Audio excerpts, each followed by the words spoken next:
கர்த்தருடைய பரிசுத்த நாமம் மகிமைப்படுவதாக. இயேசு கிறிஸ்துவின் நாமத்தில் உங்களை வாழ்த்துகிறேன். கர்த்தரே தெய்வம், அவரே நம்பிக்கை. glory to God. இன்று உங்களோடு தியானிப்பதற்கு எடுத்துக்கொண்ட வேத வசனம் கலாத்தியர் 3:27 கிறிஸ்துவை பற்றும் ஞானஸ்நானம் பெற்றவர்கள் எத்தனை பேரோ அத்தனை பேரும் கிறிஸ்துவை தரித்து கொண்டீர்களே. எவ்வளவு அருமையான வார்த்தை. கர்த்தருக்குள் ஞானஸ்நானம் பெற்றவர்கள், கர்த்தராகிய இயேசு கிறிஸ்துவை தரித்து கொண்டீர்களே, அவரை அணிந்து கொண்டீர்களே, அவர் நம்மை மூடி இருக்கிறார் என்று சொல்லி ஒவ்வொரு வேத வாக்கியங்களின்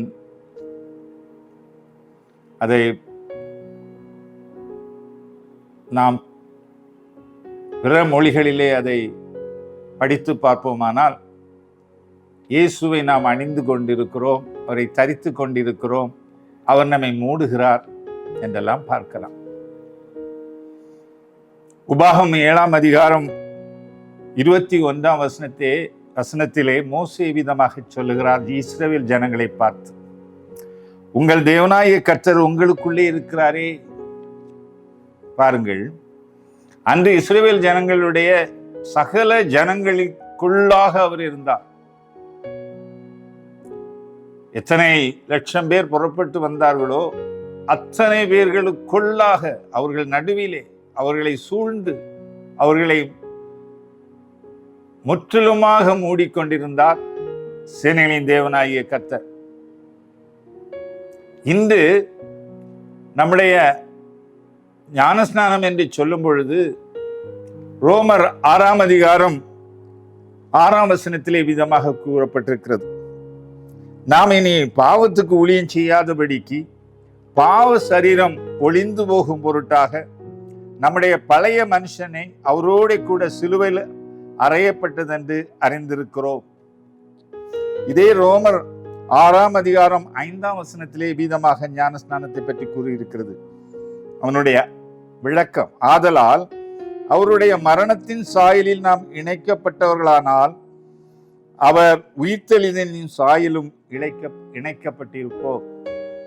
பிரியமானவர்களே, நாம் ஆதாம் செய்த பாவங்களின் நிமித்தம் நாம் தேவ மகிமையை இழந்து ஒரு பாவத்தின் மனுஷனை நாம் தரித்து கொண்டு உலகத்திலே பாவத்துக்கு அடிமையாக அந்த பாவ மனுஷனுக்கு கீழ்ப்பட்டு நாம் வாழ்ந்து வந்தோம் என்று கர்த்தராகிய இயேசு கிறிஸ்துவின் இரத்தம் நம்முடைய பாவங்களை கழுவி சுத்திகரிக்கும் என்று சொல்லி உணர்ந்தோமோ, தேவன் நம்முடைய இருதயத்திலே உணர்த்தினாரோ, அந்த அவருடைய இரத்தத்தை நம்பி விசுவாசித்து, அவர் சிலுவையிலே அறையப்பட்டதை விசுவாசித்து, அவர் அடக்கம் பண்ணப்பட்டதை விசுவாசித்து, அவர் உயிரோடு எழுந்ததை விசுவாசிக்கும் பொழுது நாம் ரட்சிக்கப்பட்டிருக்கிறோம்.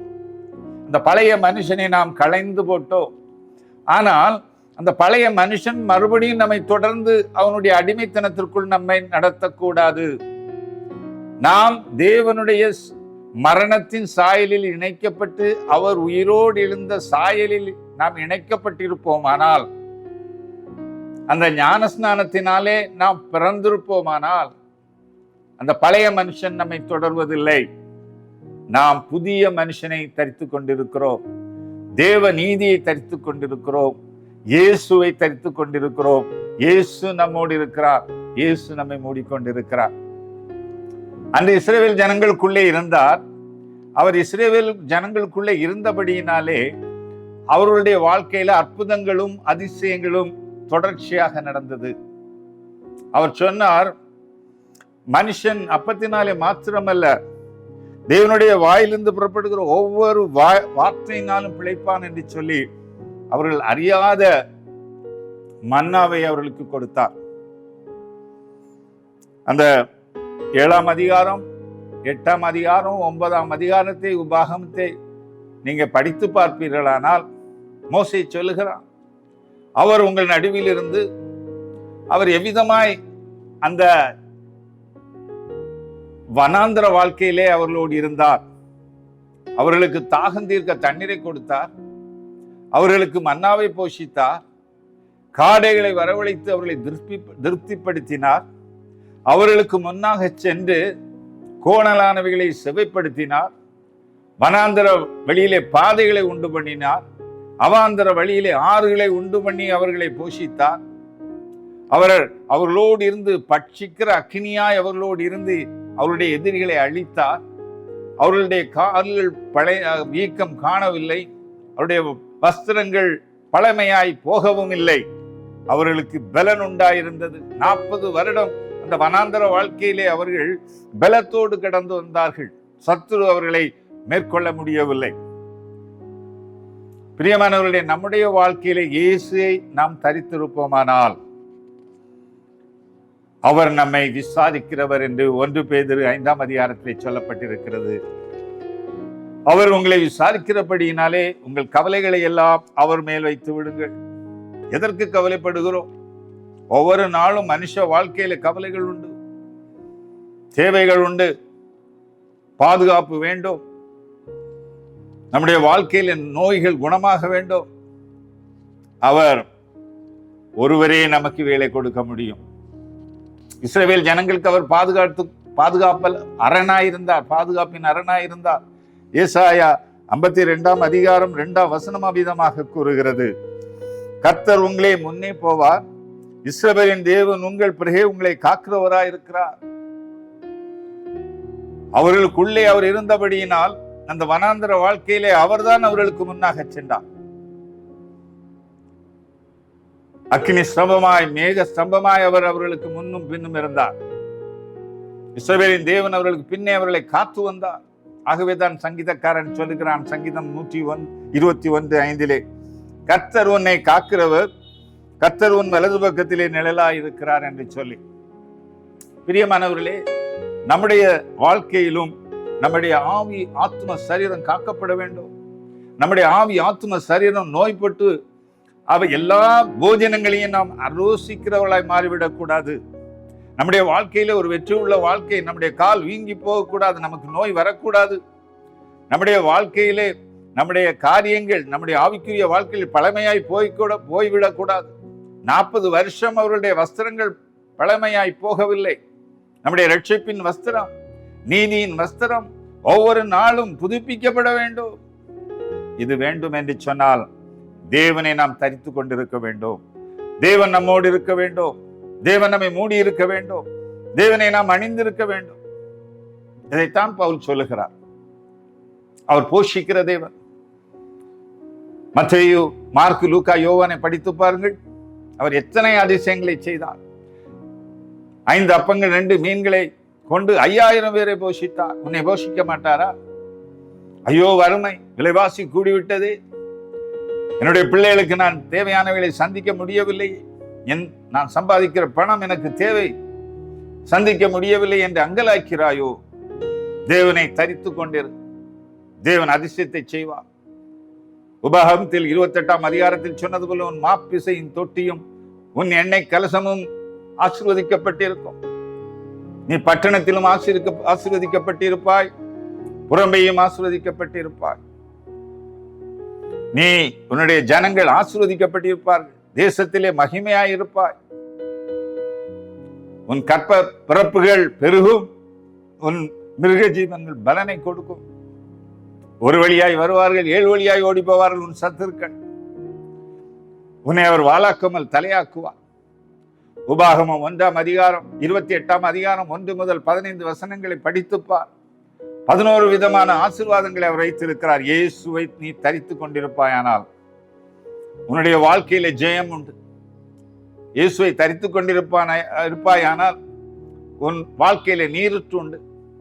உன் வாழ்க்கை எப்படி இருக்கும்?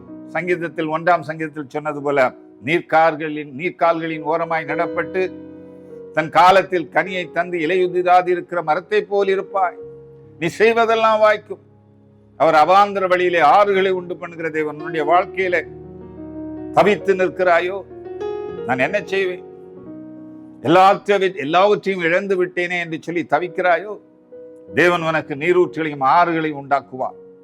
நீ கனி கொடுப்பாய், உன் குடும்பம் ஆசீர்வதிக்கப்பட்டிருக்கும், மாப்பிசையின் தொட்டியும் எண்ணெய் கலசமும் ஆசீர்வதிக்கப்பட்டிருக்கும், சத்துருவை நீ மேற்கொள்வாய். அப்படித்தானே இஸ்ரவேல் ஜனங்கள் ஜெயத்தை கொண்டார்கள்.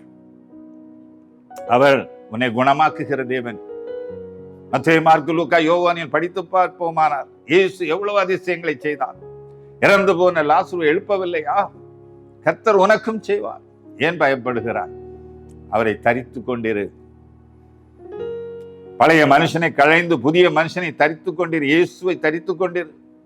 உன்னுடைய வாழ்க்கையில எல்லாவற்றையும் செய்வார். அவர் உன்னை விசாரிக்க வருவார். உனக்கு தேவைகளை சந்திப்பார். உனக்கு பின்னும் புறம்பையும் நின்று அவர் உன்னை பாதுகாத்துக் கொள்வார். தம்முடைய தேவ தூதர்களை அனுப்புவார். பிரயாணங்களிலே அனுப்புவார். உன் பாதைகளிலே தேவ தூதர்கள் இறங்கி உன்னை பாதுகாத்துக் கொள்வார். உன் பிரயாணங்கள் ஆசீர்வதிக்கப்பட்டு இருக்கும். உன்னுடைய வாழ்க்கையிலே நோய்களில் இருந்து உன்னை குணமாக்குவார். அவர் சர்வ வல்லமுள்ள தேவன். ஆகவேதான் நாம் கர்த்தர் மேல் நம்பிக்கை வைப்பது மட்டுமல்ல, அவரே என் நம்பிக்கை என்று சொல்லுவது மட்டுமல்ல, அவரை நாம் தரித்து கொண்டிருக்க வேண்டும். அவரை தரித்து கொண்டிருக்க வேண்டும் என்று சொன்னால், நம் பழைய மனுஷனை களைந்து சிலுவையை நோக்கி பார்த்து, சிலுவையில் அவர் இரத்தம் நமக்காக இரத்தம் சிந்தியதை உணர்ந்து, அவருடைய இரத்தத்தினாலே கழுவப்பட்டு, அவருடைய அபிஷேகத்தை பெற்று, அவருடைய பேரிலே ஞானஸ்நானத்தை பெற்று அவரை தரித்து கொண்டிருக்கும் பொழுது உன்னுடைய வாழ்க்கையிலே நோய்கள் வருவதில்லை. இஸ்ரவேல் ஜனங்களை சொன்னார், எகிப்தின் வியாதிகளில் உனக்கு வருவதில்லை, நானே உனக்கு பரிகாரியாகிய கர்த்தர் என்று சொன்னார். அதுபோல அவரே நம்முடைய வாழ்க்கையில் பரிகாரியாகிய கர்த்தராயிருப்பார். நோய்கள் வராமல் பாதுகாத்துக் கொள்வார். வந்தாலும் அவர் குணமாக்குவார். வார்த்தையை அனுப்பி, சங்கீதம் 107:20 சொல்லவில்லையா? அவர் வார்த்தையை அனுப்பி உன்னை குணமாக்குவேன் என்று சொல்லி. ஆகவே எனக்கு அருமையான சகோதர சகோதரிகளை, பயப்படாதிருங்கள், திடன் கொள்ளுங்கள். அதைத்தான் இயேசு சொன்னார், திடன் கொள்ளுங்கள், உலகத்தின் முடிவு பரியந்த நான் உங்களோடு இருக்கிறேன் என்று சொன்னார். அவரை தரித்து கொண்டிருக்கும் பொழுது உலகத்தின் முடிவு பரியந்தம் இவ்வுலகிலும் அவர் உன்னோடு இருப்பார். நித்திய ஜீவனை தந்து அங்கும் உன்னோடு இருப்பார். இயேசுவை தரித்துக் கொள்ளுங்கள். சிலுவையை பார்த்து அந்த ரட்சிப்பை எடுத்துக் கொள்ளுங்கள், சுதந்திரித்துக் கொள்ளுங்கள். அவர் சொன்ன சத்தியங்களை நிறைவேற்றுங்கள். ஒருவன் ஜலத்தினாலும் ஆவியினாலும் பிறவாவிட்டால் பரலோக ராஜ்யத்தை சுதந்திரிப்பதில்லை என்று சொன்னாரே, அந்த சுதந்திரம் நமக்கு வேண்டும். இந்த உலகில் சுதந்திரத்தோடு வாழ வேண்டும் என்று விரும்புகிறீர்கள். எல்லா வகையிலும் சுதந்திரம் வேண்டும். வீட்டிலே சுதந்திரம் வேண்டும், கல்லூரியிலே சுதந்திரம் வேண்டும், வேலை ஸ்தலங்களிலே சுதந்திரம் வேண்டும். ஆனால் எல்லாவற்றிலும் சுதந்திரம் வேண்டும். ஆனால் நான் பிசாசுக்கு அடிமையாயிருப்பேன், அவன் சொல்வதையெல்லாம் செய்வேன், பழைய மனுஷனை களைந்து போட மாட்டேன், அவனையோ நான் தரித்துக் கொள்வேன் என்று சொல்வீர்களானால் எப்படி அந்த விடுதலையின் நாள் நமக்கு வந்து சேரும்? விடுதலையோடு நித்திய ஜீவனை அடைய வேண்டும், அவருடைய சுதந்திரராக அடிமைத்திலிருந்து விடுதலை பண்ண வேண்டும் என்று சொன்னால் இயேசுவை நாம் தரித்துக் கொள்ள வேண்டும். அப்படி நீங்கள் தேவனை நோக்கி கேளுங்கள். ஆண்டவரே, உம்முடைய சத்தியத்தில் நடக்கும்படி எனக்கு உதவி செய்யுங்கள் என்று கேளுங்கள். அவர் சகல சத்தியத்திலும் உங்களை வழி நடத்துவார். நாம் ஜெபிப்போம். அன்புள்ள இயேசு சுவாமி, அடிமைத்தனத்தில் இருந்து எங்களை விடுவிக்கும்படியாய், இந்த பூ உலகத்தில் ஒரு சுதந்திரவாளியாய் வாழும்படியாய், உம்முடைய வார்த்தையின்படி வாழ்ந்து சுதந்திரமாய் சந்தோஷத்தை அனுபவிக்கும்படியாய் 2000 வருடங்களுக்கும் இந்த உலகத்தில் வந்து சிலுவையில் இரத்தம் சிந்தினீர். அந்த இரத்தத்தை நோக்கி பார்க்கிறோம் ஆண்டவரே, இந்த சிலுவையை நோக்கி பார்க்கிறோம்.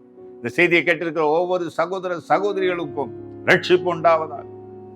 ரட்சிப்பின் அனுபவத்தை இன்றைய கொடும். ரட்சிக்கப்பட்டவர்கள் சகல சத்தியத்திலும் நடக்கும்படி கர்த்தர் உணர்த்துவீராக, வழிகளை காட்டிக் கொடுப்பீராக. எப்படி நாம் அதை நிறைவேற்றுவது, எப்படி நாம் பரலோக ராஜ்யத்திற்கு நித்திய ஜீவனை பெற்றுக்கொள்வது என்று சொல்லி அவர்கள் அறிந்து கொள்ளும்படி இப்பொழுது உம்முடைய வல்லமை அவர்களை தொடுவதாக ஒவ்வொருவரையும் உம்முடைய கரத்தில் ஒப்புக் கொடுக்கிறேன். பரிசுத்த ஆவியானவர் தாமே அவர்களை வழிநடத்துவீராக. கர்த்தராகிய இயேசு கிறிஸ்துவின் நாமம் அவர்களை வழிநடத்தட்டும். பிதாவுடைய அன்பு அவர்களை வழிநடத்தட்டும். திரியேக தேவன் அவர்கள் முன்னாக சென்று கோணலாவிகளை செவ்வையாக்கி வாழ்க்கையை ஆசீர்வதியும். கர்த்தர் தாமே அவர்களை வழிநடத்துவீராக என்று சொல்லி இயேசு கிறிஸ்துவின் இனிய நாமத்தில் கேட்கிறீர்கள் நல்ல பரமபிதாவே, ஆமென்.